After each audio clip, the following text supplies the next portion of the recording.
Many people spend their entire lives chasing after others. But here's the thing. What if being behind was exactly where you needed to be? This is the story of Carlos, a 26-year-old who discovered that his greatest weakness was, in fact, his greatest strength. Carlos lived in a small town and worked as an administrative assistant in a family-owned business. While his college friends had already been promoted, bought new cars, and owned their own apartments, he was still sharing a room with his younger brother. Every day when he opened social media, he saw others' achievements, promotions, trips, weddings, success after success. He felt like a runner who arrived late to the starting line. Everyone else had already taken off, and there he was, still tying his shoes. The feeling of always being one step behind consumed him completely. During work meetings, Carlos rarely spoke. When his friends met up, he made excuses not to go. But did Carlos know what was about to happen? Could he imagine that this sense of being behind was shaping something powerful within him? Things got worse when his ex-girlfriend, Sarah, announced her engagement to a coworker, a successful engineer with his own house in a secure future. Carlos saw the photos on Instagram, the ring, the fancy restaurant, the radiant smiles. That night, he looked at himself in the small bathroom mirror he shared with his brother. 26 years old, single, no achievements, no prospects.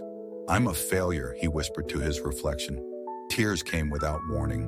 Why did everyone else succeed while he didn't? Why did it seem like the whole world had received a manual he'd never seen? Carlos spent the next week on autopilot. He went to work, did his tasks, came home, slept, repeated. The feeling of being lost in life grew stronger every day. It was as if everyone knew a secret he didn't. It was on a Friday that everything exploded. During an important meeting, his boss asked for his opinion on a project. Carlos stammered, said something incoherent, and everyone laughed. Not out of malice, but out of secondhand embarrassment. At that moment, Carlos wanted to disappear from the face of the earth. After the meeting, he ran down to the company's basement. He needed to be alone. He needed to cry where no one could see. That's when something happened that would change his life forever.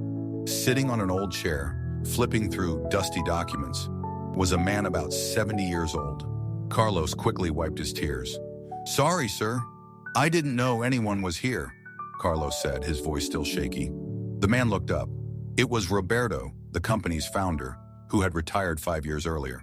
His experienced eyes immediately noticed Carlos's emotional state. "You must be Carlos, the administrative assistant," Roberto said kindly. "And from what I can see, you've had a very tough day." Carlos tried to brush it off, but something in Roberto's voice disarmed him. "Yeah, things have been tough lately." "Sit here, young man," Roberto said, pointing to a crate. 40 years ago, I was crying in the same basement. Same age as you, same feeling of being lost while everyone else seemed to have cracked the code to life." Carlos sat down surprised. But you built this entire company." "Oh yes," Roberto smiled. "But do you think I started out like that? When I was your age, I was an office assistant at an accounting firm, earned pennies. My friends were already managers, supervisors, business owners. I was just the Carlos in their story." For the first time in weeks, Carlos felt understood. "And how did you get out of it?" Roberto stood up and walked to the basement's only window. "Come here, Carlos. I want to show you something." Carlos approached. Roberto pointed outside to a small garden with several trees. "See that tree there? The smallest one?" Carlos looked. Among tall, leafy trees, there was a small one growing with impressive vigor. Its leaves were greener, its branches denser. It radiated life. "Do you know why it's the strongest of them all?" Roberto asked. Carlos shook his head. "Because it has to fight harder for sunlight. The big trees block the sun, so it develops deeper roots, more flexible branches, more efficient leaves. Its need makes it superior." Roberto turned to Carlos. "Do you know the difference between you and your successful friends? They're smarter? Luckier," Carlos guessed. "No," Roberto said firmly. "They're comfortable. You're hungry." Then Roberto did something completely unexpected. He pulled an old notebook from his pocket and handed it to Carlos. "I'm going to give you a task, but I need you to trust me completely.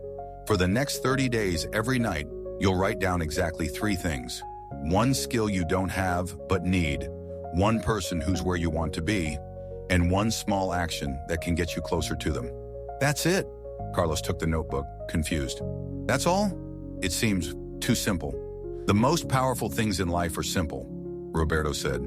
But here's the secret. You have to do it like your life depends on it. Because Carlos, your life does depend on it. Roberto placed a hand on the young man's shoulder. Being behind in the race doesn't mean you've lost. It means you have the most precious advantage in the world, the hunger to win. That night, Carlos opened the notebook for the first time. First skill, learn to negotiate better. Person, his supervisor, who always closed the best deals. Action, observe every word he used in the next meeting. The second night, he wrote another trio. The third night, another. But something strange started happening. Carlos realized his position of being behind gave him a unique advantage. He could observe without pressure, study without expectations, learn from others' mistakes. In the first week, Carlos started asking different questions. Instead of hiding, he asked, "How did you arrive at that solution?" In the second week, "What other factors did you consider?" In the third week, "What if we tried it from this angle?" His supervisor started to notice. Carlos has been making some interesting observations lately, but what Carlos didn't know was that something much bigger was about to happen. It was on a Tuesday in the fourth week that everything changed dramatically. During a crucial meeting, the company's most important client was visibly dissatisfied with the proposal. He shook his head, crossed his arms, glanced at his watch. All the experienced salespeople tried to save the situation. They offered discounts, adjusted deadlines, promised bonuses. Nothing worked. The tension in the room was suffocating. Then Carlos remembered something he'd written in the notebook. A small observation about how this client always mentioned his grandchildren in casual conversations. His heart raced. His hands trembled, but he raised his hand. "Excuse me," Carlos said, his voice soft but steady. "What if we tailored the entire proposal around the legacy you want to leave for your grandchildren?" The room fell silent. Everyone looked at Carlos as if he'd just spoken in another language. The client stopped fidgeting with his watch. His eyes locked on Carlos. Then, for the first time in the meeting, the client smiled. "Now you're speaking my language." The deal was closed that same day. It was the biggest contract in the company's history. After the meeting, Roberto appeared like a ghost. "How did you know to ask exactly the right question?" Carlos showed him the notebook, now filled with notes. "I've been observing everything for a month. Since I'm always behind, I notice details others don't." Roberto smiled with pride. "Exactly. Do you know the real power of being behind?" Carlos waited. Those in front only look at where they're going. Those behind see all the possible paths. 6 months later, Carlos was promoted to sales coordinator. A year later, he started his own consulting firm. 2 years later, his company had 20 employees and was a regional reference. But the most important thing wasn't the external results. Carlos discovered that being behind had developed something rare in him. The ability to turn observation into opportunity. His last place experience had made him the best strategist in the room. Years later, when young professionals sought Carlos for advice, he always said, "Don't be afraid of being behind. Be afraid of standing still."